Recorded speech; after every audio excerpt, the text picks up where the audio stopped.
জুম্মা মুবারক সবাইকে। সকালে ঘুম থেকে উঠে ভাবলাম আজকে কি দিয়ে নাস্তা করা যায়, যেহেতু আজকে শুক্রবার। তো দেখলাম কিছু পরিমাণে পাস্তা আছে, আর একটা বাঁধাকপি আর একটা ডিমও পেয়ে গেলাম, আর গতকালকের কয়েক পিস গরুর মাংস অবশিষ্ট ছিল। তো গরুর মাংসটাকে একটু ঝুরি করে, বাঁধাকপিটাকে কুচি করে, পেঁয়াজ কুচি করে আমি ভাবলাম পাস্তাই বানিয়ে ফেলি।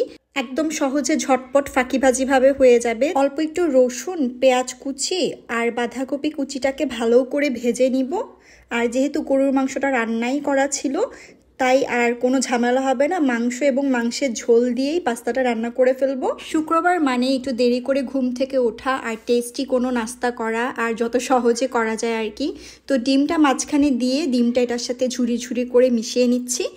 রান্নাটা কিন্তু খুবই সহজ এবং আমার খুব তাড়াতাড়ি হয়ে গেছে, কিন্তু খুবই মজা হয়েছে। আপনারাও মাঝে মাঝে এরকম রান্না করা তরকারি দিয়ে পাস্তা ট্রাই করতে পারেন। তো এর মধ্যে পাস্তাটা দিয়ে ভালো করে মিশিয়ে নিলাম। আর পাস্তার মধ্যে কিন্তু একটা মশলা দেয়, আগে কিন্তু এটা দিত না, এখন দেখি যে সব ব্র্যান্ডেই দেয়। তো সেই মশলাটাই ব্যবহার করব, আর কোনো মশলাই এক্সট্রা করে ব্যবহার করব না।